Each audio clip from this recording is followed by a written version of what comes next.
The Nintendo Switch turned 1 year old last week, and 2017 was a year of high acclaim for Nintendo and the Nintendo Switch. The Switch shattered Nintendo personal records, gaming records, as well as have 2 franchises in the top 5 games sold of 2017. By the end of 2017, the Nintendo Switch had already reached 10 million units. And the 2 franchises that they had in the top 5 sold games of 2017, Legend of Zelda Breath of the Wild and Super Mario Odyssey, were 2 nominated games for Game of the Year. And Legend of Zelda Breath of the Wild won Game of the Year at the Game Awards, as well as many other Game of the Year awards from various other media outlets. So it is safe to say, with the success of the Nintendo Switch, Nintendo is flying high and trying to continue the momentum from 2017. I believe 2018 is Nintendo's for the taking if they play their cards right. So here are some things that I believe Nintendo can do and will do in 2018 to make sure that Nintendo is the #1 video gaming company of 2018. But before we get into that, like, subscribe, and after you subscribe, hit the bell icon so you get notifications when I release content in the future. Let's go ahead and get into it.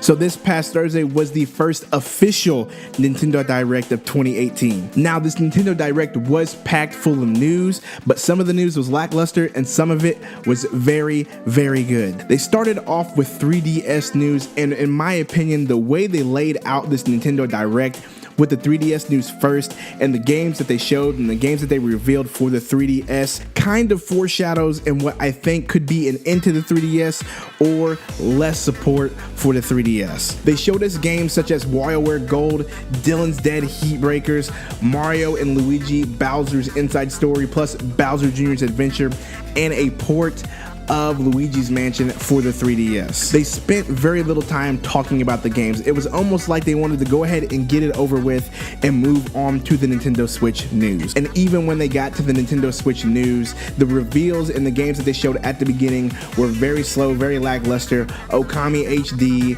the Dark Souls amiibo, they announced the network test beta, Sushi Striker, Octopath Traveler, which I was very interested in, Travis Strikes Again, Captain Toad was another interesting one, Undertale, the Crash Bandicoot Insane Trilogy, Little Nightmares, a great one, South Park Fractured But the Whole, which is one that I was very blown away by. I did not think that this game would be coming to the Switch, but apparently Nintendo had other plans. The game is coming to the Switch. They also announced the ARMS US and Canada Open online tournament. They also talked about Hyrule Warriors, the definitive edition. They also talked about the Mario Tennis Aces game coming out June 22nd. They talked about the mechanics, and they also revealed that there will be an online aspect to the game, which I thought was very interesting and I think could be a huge hit for the Nintendo Switch. And then the biggest announcement, or what we thought would be the biggest announcement, was the new 3.0 update for Splatoon 2. There will be new gear, stages, playable Octolings, and more. And then a paid DLC expansion is set to release this summer, and it includes new single player levels, which looks absolutely fun, absolutely amazing, and I cannot wait for the DLC. But nothing compares to the bombshell that they dropped about Super Smash Bros.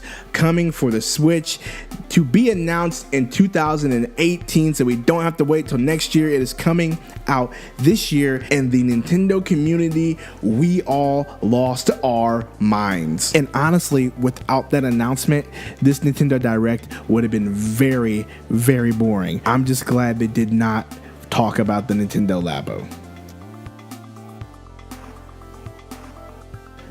Now, before I get into the rest of the video, I wrote notes and I made a script for this video about a week before the announcement of the Nintendo Direct. But the first thing I wrote down here was Nintendo is aiming higher than the other 2 companies. Xbox and Sony seem to be focusing on resolution, graphics, 4K, 1080, 60 frames per second, HDR, things like that. But when it comes to video games, Nintendo seems to have a more games focus and a more service focus for its consumer. The online service is rumored to be multiplayer focused, and it's not really rumored, but the president has been stated saying that it will be multiplayer focused, so we know about that. But the rumor is that there will be a games as a service model in this online service. So we have the online service that will be multiplayer focused, games like Splatoon 2, games like Mario Kart, and then also with the announcement of Super Smash Bros. That almost confirms that this will be true. We still need to see if they will have things like party chat, messaging, and achievements. But it seems like Nintendo is trending in the right direction when it comes to this online service.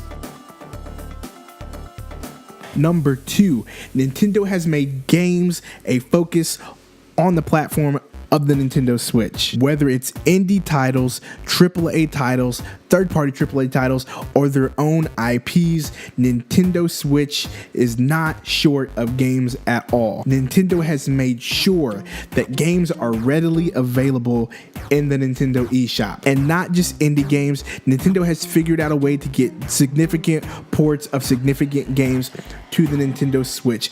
On top of that, former Sony property is also coming to the Nintendo Switch. Crash Bandicoot Insane Trilogy, and then the rumored Spyro Trilogy will be coming to the Nintendo Switch as well. So the mobile aspect of the Nintendo Switch, the handheld aspect on top of that, there are so many games to play on the Switch, makes it a home run. And Nintendo will continue to focus on games moving forward. Number 3, Nintendo is knee-deep in the mobile market, in the toy market, and also in the entertainment market, with mobile games such as Run Mario Run, Animal Crossing Pocket Camp, and Pokemon Go, all 3 which are very successful. And then on top of that, the recently announced Mario Kart Tour. Nintendo is diving headfirst into the mobile market and doing very well. Also, the Nintendo Labo, which is going to be coming out April 20th, is doing very well in pre-sales. So expect Nintendo to see that and come out with more peripherals and more things like the Nintendo Labo in the future. And then last but not least, Miyamoto is working on a Super Mario animated movie, and I expect that to do great in movie theaters. So Nintendo is diving in on all 3 of these markets on top of video game.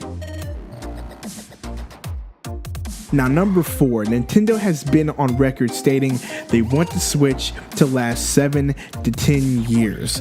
Now, they also recently made an announcement that in order for that to happen, in order to bolster sales, they will be focusing on peripherals. And I made a video stating how I was disappointed in that news. I felt like they would need to have a new Switch, and they need to focus on the tech and the hardware of the Switch and improving that in the next few years. And I still stick behind that statement. The way developers are developing games, the way the tech is moving, I feel like the Nintendo Switch would have to improve. You don't have to make a new console, but at least have a mid-gen refresh, something like that, to improve on the tech and the performance of the Nintendo Switch. It is possible. Look at how many reiterations of the 3DS that Nintendo has made. It is possible. They've done it before, and they can do it with the Nintendo Switch. And that was number 4 on my list, that they would help the Nintendo Switch last 7 to 10 years by improving on the tech and improving on the hardware along the way with reiterations. I don't think this news about the peripherals will change that fact. So let me know what you think in the comments. I want to know what you guys think. Any ideas you have, any theories you have, let me know. As always, once again, like, subscribe, and comment. After you subscribe, hit the bell icon so you get notifications when I release content in the future. This has been Nintendo Direct. Thank you for stopping by. I will see you guys later.